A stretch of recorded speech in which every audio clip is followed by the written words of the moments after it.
Today's episode of Market Talk is brought to you by Growmark FS. Keeping up on the latest in ag is a challenge to say the least, but there are experts nearby ready to help. You'll find them at your local FS.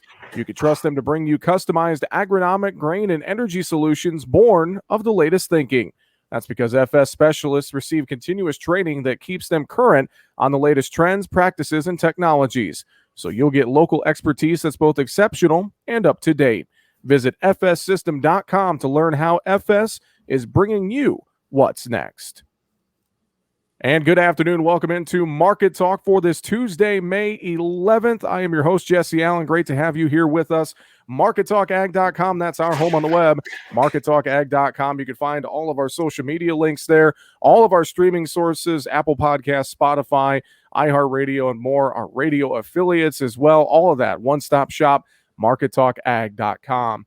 A lot to talk about here as we are under 24 hours away from a USDA report. We saw a buyback in the grain markets here today after Meltdown Monday. Let's talk about it. Let's bring in our good friend Matt Bennett with agmarket.net. Matt, good afternoon to you. And, it was looking Monday like we were going to get a correction in this market ahead of the report. And then, that didn't take long. We came back and bought the break here today in grains. What's your overall thought of what we saw on Tuesday? Yeah, Monday didn't surprise me much, first of all. Whenever I look at Monday, had to be some position evening going on. This market was overcooked, to say the least. We'd been running up pretty much every day last week, 50 cents plus for corn and beans. They may be typical weeks lately, but they're not typical weeks for normal markets. So you asked about Tuesday, though. You come in here on Tuesday and you've got to think, a little bit of a turnaround Tuesday. Maybe we get a little bit of that back. But you would also think maybe we don't get too carried away because we've got a big report on Wednesday. And so it was very interesting to see the markets surge higher, especially earlier in the session. Now, keep in mind, we settled about a dime off the highs for both corn and beans. But still, you're looking at July corn up 10.5. July beans settled up 27.25. That's nothing to scoff at. So I think there's probably a lot of folks right now that are just trying to go in without too much out on the line, so to speak, where you don't want to get skinned alive if you're wrong, because this report certainly could have a pretty big impact whenever we start looking at your new crop numbers. There could be some adjustments on old crop, particularly in corn. Well, and looking at this report as well, let's talk about that a little bit and kind of preview it here, Matt. You mentioned it. First estimate of new crop numbers coming in here, looking at those balance sheets, I should say. And, this is typically not a report. I guess, anything is fair game with USDA at this point because it seems like they're throwing us curveballs left and right here the past couple of months, Matt. No question about it. I mean, I haven't seen this many what you would call friendly reports in a row in a long time. It seemed like we couldn't buy a bullish report for years. And then you come in here and obviously towards the end of last fall, I think maybe the USDA kind of realized, hey, we were betting on the come that we were going to see a big 2020 crop. We didn't get a big 2020 crop. We saw these stocks 2 years in a row in September on the quarterly stocks report, the ending stocks report, essentially have to get adjusted substantially lower. I feel like a lot of the adjustments we're currently making go clear back to 2019. I feel like they missed the acreage. I feel like they missed the production. Now, I do not want their job by any stretch of the imagination. It's a tough thing to quantify, but I think a lot of us in the industry felt like there were some major adjustments that needed to be made and had needed to be made for a while. I still think there's some adjustments that could be made, for instance, in world corn ledger. How much corn does China have sitting around? Last week there was rumors they're going to buy 2.5 million metric ton of corn. They've already surpassed that. And that's part of the reason today that we rallied some is that China's buying corn with both hands. And so does China need the corn? Well, they're not going to be buying at these price levels if they don't need the corn. So it's a very interesting development we see. But for me, these new crop numbers are going to be very interesting. You should use acreage from the planting intentions. That's what they typically do. That's your normal protocol. A lot of times they use baseline numbers from the February outlook numbers. If that was the case on beans, you'd have a hard time finding a carryout period. So they're probably going to get a little more creative. And I think the assumption from the USDA, it would be fair to say that assumption would be that we've trimmed some demand, that high prices have done some of their job. tomorrow's going to be nothing short of interesting. I kind of expect maybe it's going to be hard to outdo our bullish enthusiasm, because anytime I come into a report super bullish, and the trade is super bullish, it's pretty hard to throw numbers at it that are going to be bullish enough to keep the thing going. Well, and you mentioned old crop as well a little earlier on, and looking at Brazil, I know a lot of folks were watching that corn crop, dwindle by the day in size. So one has to wonder if USDA is going to have to come in here and make adjustments to that Brazilian safrinha corn crop number. Jesse, if they don't make an adjustment, I would say pretty close to 100 billion metric ton. I think that the trade's just going to take a look at it and kind of throw that paper off to the side and say, this is ridiculous. They're just being a little bit laggard in making their adjustments. So, yes, that adjustment needs to be made. JSA, who is partners with us, they had Dr. Michael Cordonnier on last Friday. Obviously he's very well connected down there. He spends a lot of time down there, and he knows darn good and well what's going on. Typically, I like to lean on him pretty hard to see what the situation is. And he's saying that he's down around 95, for total corn crop in Brazil right now, and it could be as low as 85 if they don't get any more rain. Now, typically they don't get much rain after May 1st. I mean, that's when they enter into dry season. We're in the 11th day of May, so it's going to be hard for them to come by any sort of precipitation. Any of us that live in farm country know what it's like. Once you get in a dry pattern, man, it's hard to break out of it, especially when you're, down in Brazil and you're in the dry season already. So I have a hard time thinking that their production is going to even be over 100 at this point. Overall, heading into this report tomorrow, anything you would recommend to producers if they're looking at their marketing plan here today? We've talked about this quite a bit the last couple of months as far as making incremental sales, having a floor underneath you, leaving the top side open, things of that nature.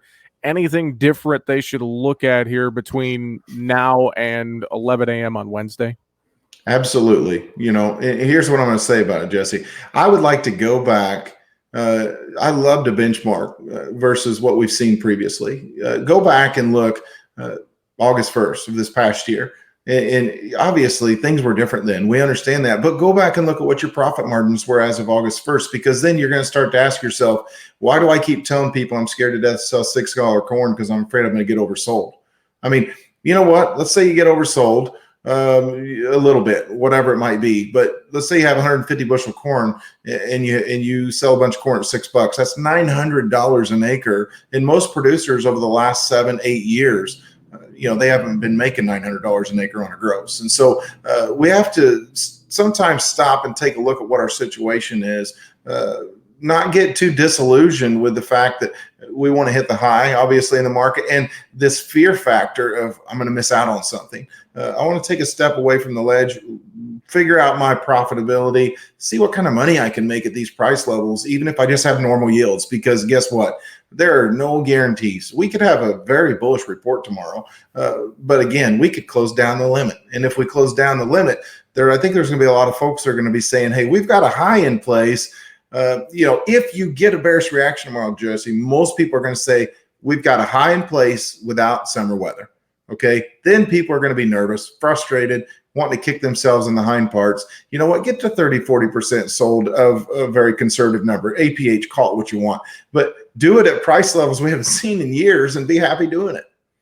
That's great advice. Another thing I wanted to pick your brain on too, we kind of got a couple different fundamental legs we're standing on here lately. Weather is one of those. You and I were talking about that before we jumped on the air here. And obviously we've seen some good rainfalls over the Midwest here this last weekend. That was an influencer on Monday's trade, but we're still dry in a lot of parts of the northern plains and the western corn belt. What are you hearing from folks from a weather standpoint and how that's correlating into what we're seeing in the market trade here? Because obviously, once we get past this report, the weather's probably going to shift back to kind of the driver's seat here out of those few fundamentals. Yeah, what we're hearing for the most part with weather is that, due to the way things are set up, due to how dry it is, drought monitor, not a whole lot of snow cover in the Rockies, those are the things I'm hearing about as to reasons why the Western Corn Belt might be a little more favored, if you will. It's probably not the best word to use, but to have a drier pattern this summer. And so, you're obviously going to be very concerned there. One thing that really concerns me is that, whenever I talk to some agronomists and some growers in Iowa, they're telling me due to dry in cold conditions this spring, emergence has been a bit uneven. So we're already kind of starting out, in my opinion, with what I would call a less than stellar start. And so we really need to have good weather this summer. Now, one thing that I keep hearing is that the Eastern Corn Belt looks like it could have a fairly normal year, first of all. Second of all, one thing to keep in mind is that most of your forecasters are calling for a very active tropical storm season. And so if that's the case, several of us could get bailed out. Now, I always go back to 2012. Jesse, in 2012, we couldn't buy rain like a lot of folks. It was just horrific. And I would have told you as of August 1st, that I would have sold you my bean crop for 25 bushel an acre and probably let you have my corn crop for 50 bushel an acre. And then we got that hurricane comes up through the Gulf and dumps 4 to 5 inches on us over the course of a few days. And guess what? Our beans made 45 bushel. And I would have never guessed it in a million years. So we could have a really tough weather pattern and we could get bailed out by some of these tropical storms. One thing that never ceases to amaze me these last few years is the kind of genetics we're planting and the adaptability and the resilience that they have. So, I still think we could grow a pretty decent crop, but I think trying to argue for trendline yields right now, given the spring we've had, that might be stretching it just a bit. Let's flip the script and talk livestock here today, Matt. Cattle futures, we know cattle producers, they've been a little bit worried, I would say, just with where things have been at. We've seen the pullback in cattle numbers, higher feed costs, a lot of worry in cattle country, but we've been able to get back a little bit here today, especially Monday. We saw some good strength in cattle here today, not too bad as well. What are you seeing in this cattle market? Do we have what is the upside right now as we work through this week and head into a report? What are some positives in this cattle market right now? Well, and we probably talked about this a little bit the last time too, but I mean, this time of year, demand typically picks up. And so I think we kind of fell on our knees just a little bit, but we kind of bounced back. How much of a bounce back do we need? Front months, to me, box beef prices are pretty strong, but there's a lot of talk out there, and I don't want to get too far into the weeds here, but there's money being made in the cattle business. I'm just afraid it's not with the cattle producer, and that really frustrates me. And I hope we can kind of get that rectified a little bit. But I do think your front end, you could see a little more demand with restaurant demand, with grilling season upon us. But if I'm really going to get bullish in this cattle market, I think you get later into the year, first quarter of next year. And I'll tell you what, I think you could see some fireworks. It's unfortunate to me, but I'm not so sure everyone's going to be running full feedlots with the kind of feed costs that we have. And so it'll be interesting to see kind of who sticks with this moving forward. I hope that the cattle producer acts on faith like they typically do and gets rewarded. Those two things need to go together, obviously. I kind of feel like they will get rewarded because I'm not sure everyone will be able to stick in this and be able to go with these feed costs, because it's probably going to be painful on a few folks here. Yeah, well, and you kind of alluded to it there as well, and in trying to get some more of that money into producers' pockets there on the cattle side. I know that started to be a pretty hot topic in debate, and I mean, you look at it right now. I mean, there's cattle marketed out for the next 2-3 weeks, so really right now it's hard to necessarily move any cattle out there. There is some being done, but I mean, there's cattle bought out until the end of this month almost, so that's making it tougher on those cattle ranchers, I think, right now as well, Matt. No, absolutely. I think, again, Packer margins are robust. Let's just say it. They're doing fine. Those guys are doing great. But you know what? We need our cattle producers. We need it for a variety of reasons. Obviously, they've been in business for as long as any of us have. But, any sort of producer here in the U.S. that's growing corn, if they want to say, well, you know what, those guys will get over it, then they need to be slapped upside the head, because we need them. We need them from feed demand perspective.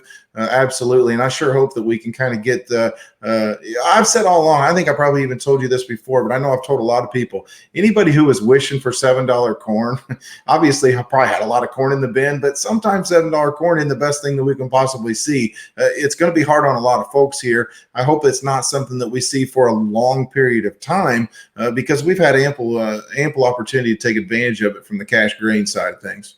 Definitely. Very, very true. On the flip side, hogs, we seem to be kind of catching a little bit of a range here. The market just trying to find a little more support to push this thing higher, as right now the complex, I mean, demand is not going anywhere for pork right now. I mean, that's the big part of that. But we're kind of settling around this 111, 112 range, and trying to maybe find that next shot in the arm to run this market higher. That's what it feels like to me, Matt. Yeah, it kind of seems the same way to me. And to be honest, if I had to pick, if someone said, "Listen, here's some money. I need you to either go long or short hogs," I would probably say short, but I'd have done that at $90 too, and it would have cost me whatever money that person gave me. So, but my personal opinion on this hog market's been hotter than a firecracker, and yes, we've seen it higher than the cash cattle market, fat cattle market, a couple of times here just in our recent past. Is that something that you're going to see very often? No. But my thing on hogs anyway is that I just think that this market's going to really struggle to get back over like that 115 area. And I got to think that we're going to kind of ease off here at some point. Now, if you do want to make that next run higher, we really need strong export sales. We know demand's pretty darn good, but anytime the Chinese step in and buy a bunch of hogs, we know hog prices are probably going to go up. Very, very true. Be interesting to watch what happens here as we work through the rest of this week. Weekly export sales, that'll be another target I'll be watching for both beef and pork demand here this week, Matt. I think that could be maybe a catalyst, especially on the hog side, maybe jump this market up higher. That might be the shot in the arm we need.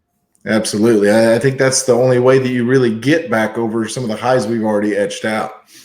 Yeah, very, very true. One other final question I wanted to throw at you here today, Matt. Equities market, I know stock market kind of melting down here on Tuesday. Obviously, there's a lot of chatter about that pipeline hack and how that could affect the markets overall. Anything on the outside markets, the stock market that you see playing into this ag sector? I know inflation has been the term that's being thrown around quite a bit lately. Yeah, for me, anytime I see commodities taking a run and then you see the equities kind of backing off a little bit, it tells me there's a little bit of money flow that's going from one thing to another. And I think commodities are definitely the fashionable thing right now. And let's face it, anybody who's got a hold of tangible assets right now and has had a hold of them has been very well taken care of. I mean, just try to buy a piece of farm equipment right now, try to buy a piece of land, try to buy anything, a car, you name it. I mean, heck, Ford's not even making trucks until later in the year because they can't get a hold of their chips or whatever those digital chips are they're using. But, it's going to be interesting to see how this goes. But my personal opinion is that inflation is definitely going to be here. If this dollar breaks support, I'll tell you what, you could see inflation that's on steroids compared to what we've already seen. I don't want to get too crazy here, but there's no question if you break the dollar substantially, it changes the whole spectrum of things. You look at exports and if Brazil's got corn available and U.S. corn's cheaper, guess what? We're going to be selling the crap out of corn. We've already been doing so. Very, very true. Well, I don't know if I'm going to go buy the dip in Dogecoin anytime soon, though. Well, we should have been buying it a long time ago. Here's the thing, Jesse, on some of these cryptos. I mean, earlier in the life cycle of some of these, I wanted to buy more. I wanted to buy some of it. It was so hard to get in. It was so hard to navigate, some of the portals to get in there and buy. Now, of course, you could buy this index on the CME, or they've got the Bitcoin where you can step in here and buy. But at 57,000, I don't know that I want to buy too many of these things. Nah, I think I'm out on that. I think I'll stick to talking about ags and the commodity market. Absolutely, Matt. I appreciate the time as always. I know if folks need a little advice and need some help from you and the team there at agmarket.net, you guys have a lot of great resources on your website, and you have your app available as well for mobile devices. Yeah, agmarket.app's a great place to go as well. We do webinars on Mondays and Wednesdays. They've become increasingly popular. A lot of folks want to tune in and just kind of see our fundamental and technical aspects there. But we cover the markets very closely, and several hundred people tune in to watch those. So I'd highly recommend getting a hold of one of us to see how you can join in on that. Definitely. agmarket.net. That's the place you can do it. Matt Bennett, appreciate the time as always. We'll talk to you again soon. Thanks so much. Absolutely, bud. Matt Bennett joining us here today on Market Talk, brought to you by FS Growmark. Find us online, markettalkag.com. This has been the Tuesday, May 11th edition of the show. I'm Jesse Allen. Have a great afternoon.